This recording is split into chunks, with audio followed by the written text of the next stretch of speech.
Hey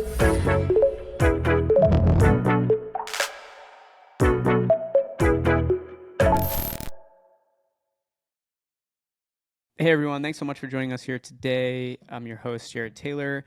Very special guest. We have the co-founder and CEO of HumanX, Stefan Weitz. Stefan, how's it going? Hey, Jared. Good, man. Appreciate it. Is it weird to be so excited for a conference that's not until March? Because I'm excited. March of next year. It's not weird because this is probably the most exciting space in my lifetime. I've been a nerd since I was born, basically. I had my first calculator at 2 years old. I was writing code by eight. Not very good code, but I was writing code. And I always, growing up, wanted C3PO and Knight Rider. That's what I thought I was going to get. And the last 25, 30 years in tech, we've made tremendous advances in so many areas, but we never were really getting close to C3PO or Knight Rider. And then suddenly this new generation of AI, because AI is not new, it's been around for 30 years. This new generation where we're beginning to see more humanistic responses and types of technologies, I could finally see that maybe before I kick the bucket, I could have Kit and I could go solve crimes and go into the back of a cool truck on the highway, all those things. So yeah, it's exciting because the underlying technology is exciting and the underlying applications are exciting, which is also why we had to do it because, as I'm sure you well know, there is no end of news. There's no end of newsletters. There's no end of blogs you can read to figure out what's happening I'm sorry, to see what's happening in AI every day. You'll never figure it out. You need an AI for those sources to actually make sense of them. And so that's what we wanted to do is take the temperature down a little bit, get more practical versus mythic, and really focus on helping people kind of achieve what they have to get done. And there's no shortage of places to learn virtually, but that in-person connection when you're listening to someone talk about it on a panel, right? Or you're meeting the person at the company that you're going to collaborate with, that doesn't go away just because of AI scaling to the point where it's at today. So I know you launched this beginning of this year. You announced that this event would be Yep. happening next March in Las Vegas, which super exciting. Um, Talk us through. Obviously, there will be we'll hear a lot more stuff as the event comes closer. Although, I mean, I didn't think August when we're recording this in August, I didn't think this would we'd be in August this quickly. So March is I going to be know. here fast. What can Don't people look remind forward me. to? Yeah. Well, boy, okay, that's a so in March of next year, what are we going to have? We're going to have 320 speakers, many of whom are household names that people will want to hear from.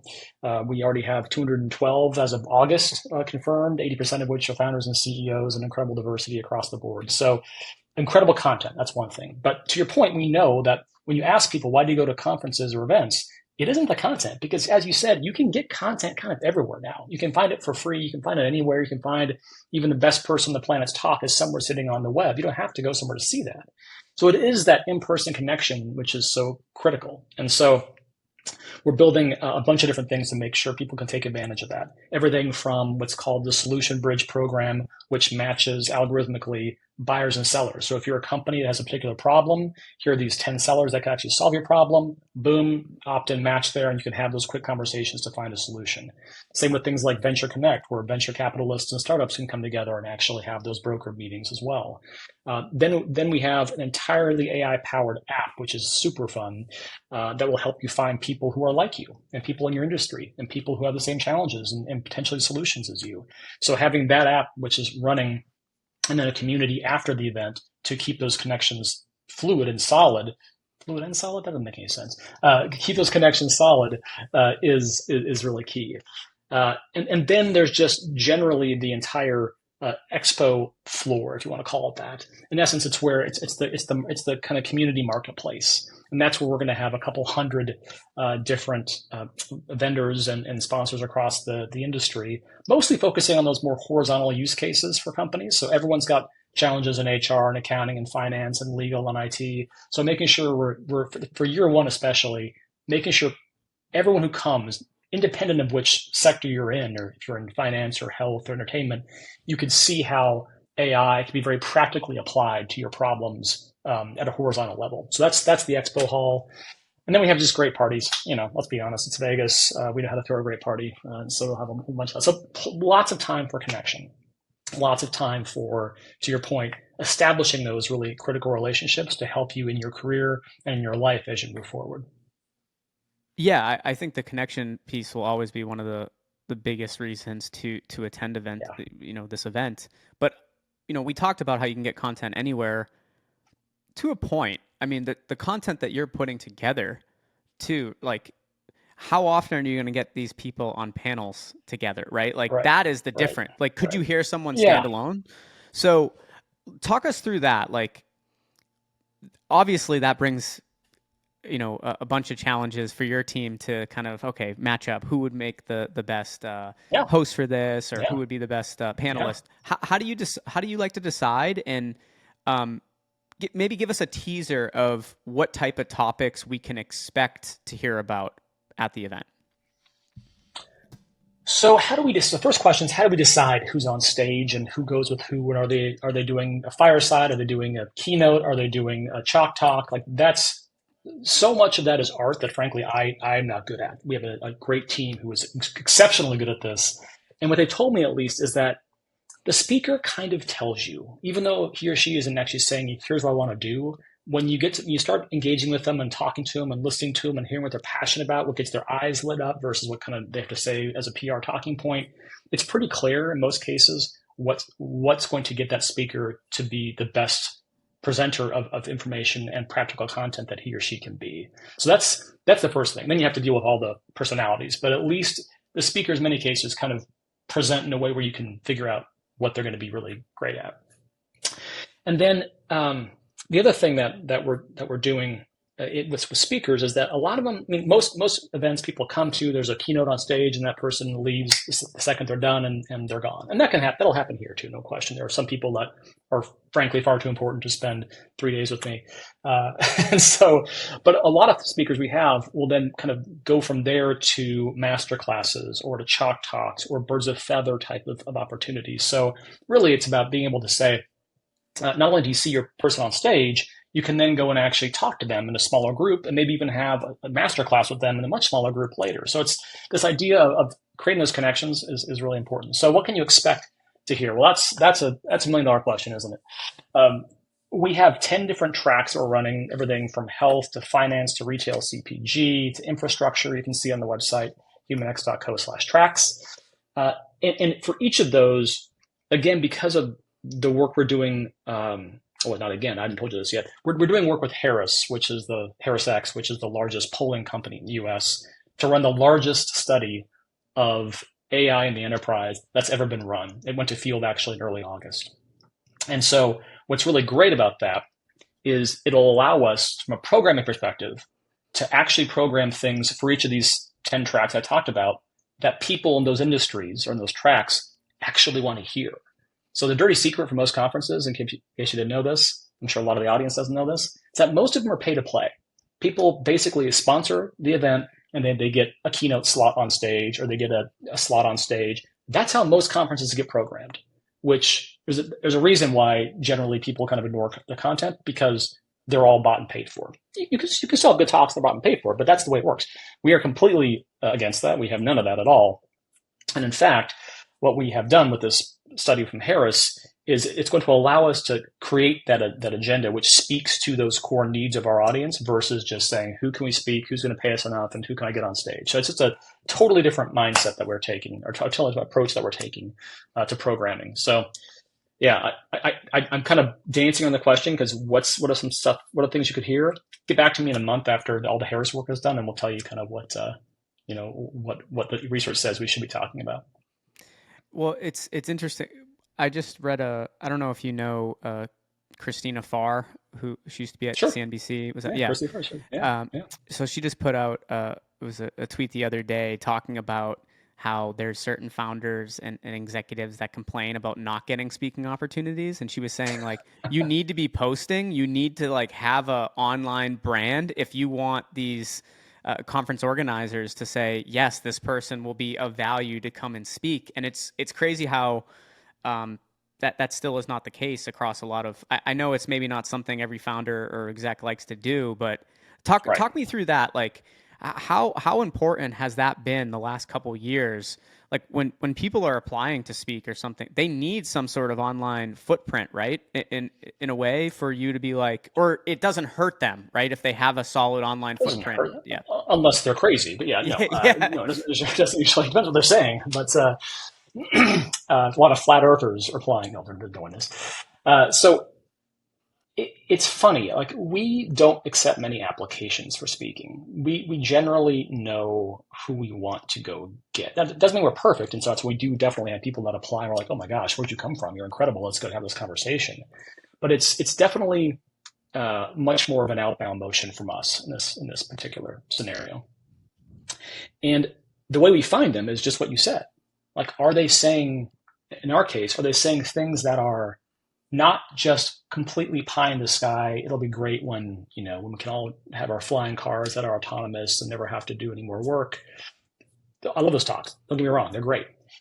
And we want to make sure we have people who can then go from that inspiration into action. So people who are at the event, they leave less confused than when they came in.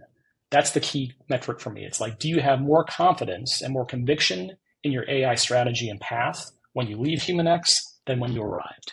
And we can only do that by finding people who are incredible communicators, but also can be very practical and practicable for the people out there. Recently, we had James Courier from NFX on the podcast, and really we dug into a lot of great topics. But one of the things that really stood out was his thoughts on the most exciting parts of AI for him, like applications that he's looking at. What I know, there's a you putting together this event, you're probably even interested in more topics than the average person. But if you had to narrow it down to a few, what practical use cases of AI are really exciting to you? What has been really on your radar in terms of AI Yeah. personally? Personally, look, AI allows us to, as humans, to increase our capacity for understanding and innovation and invention. I would argue more than anything else, maybe with the exception of writing in human history. And what does that mean? What does that mean? Well, I think about a lot of medical work that I'm seeing, a ton of companies in the biotech space and pharma space. But one I saw recently was a company that it's about to be launched, but they basically asked an AI to figure out how to reduce the number of infections via catheter in hospitals. Apparently, I don't know, they did not know this, but apparently catheterization, and like I forget, has a huge preponderance, a huge amount of infections as a result of a catheter. And catheter has been around for 100 years. I'm assuming, I actually don't know. And they haven't really changed much. And so they asked an AI, how would you reduce infections? Like, what are some techniques you could use? And it sat there and churned for a while and came up with a new catheter, which has kind of teeth on the inside. Don't worry, it's teeth on the inside of the catheter tube. And what it basically does is it blocks the bacteria from coming back up. It's a very simple thing. It's like plastic, but it prevents them from getting back up the catheter into your urethra and causing an infection. That's fascinating. Can you imagine what's happened? An AI developed a piece of medical technology which is going to cut infections from catheterization by 90%. That's just stunning. Another one I was talking to is another company. I love this CEO. She's absolutely incredible. And she's using AI to basically find small molecule therapeutics, which are safer for humans to use, but using AI. So again, she can run 100 million tests before any wet plate has to get plated for testing, based on all the modeling that they've done with proteins and the compounds that exist in nature, to figure out what's going to be efficacious and safe. Like that's what to me is the most exciting right now, is that you're just seeing this explosion of creativity, of real uses. And I think that's people are still thinking about it so much as a chat bot or a customer service agent or making us more efficient, all of which are great. But that's to me missing the mark. Like where we are going to have, I think, an explosion in innovation and creativity across the planet because these systems, frankly, allow us to do better.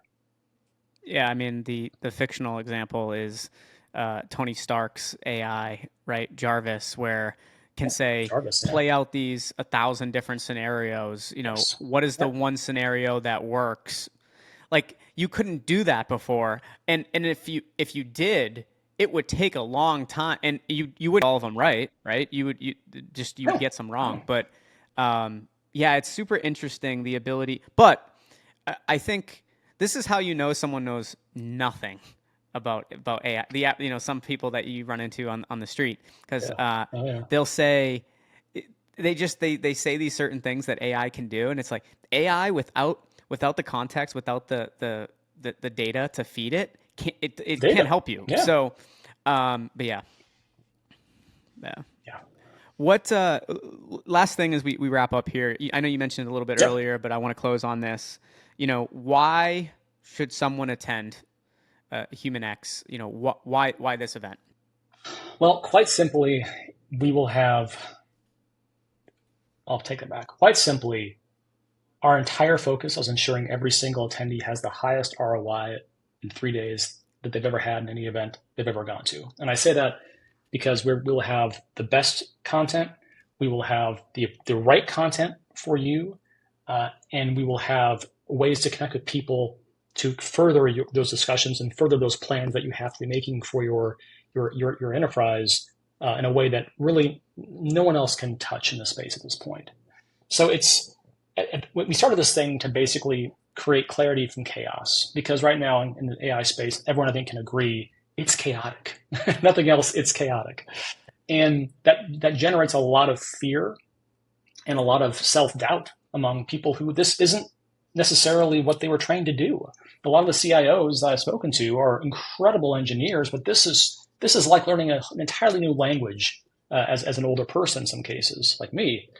And so ensuring that people come to this and they leave with that conviction and confidence, not only answers, but at least conviction and confidence in their path forward to keep ahead of their competitors and ensure that their company actually can thrive in the world. That's why you would come to HumanX. Love it. Well, everyone's counting down the days until March for this event, and Me too. uh, we're all really excited, and I'm looking forward to future conversations. And I know a lot Yeah, of people will see you. You'll be co-hosting some of these episodes with me, which I'm excited yeah, about. yeah, But yeah, well, we're yeah. excited. Thanks again for joining us here today. Thanks, Joe. Appreciate it.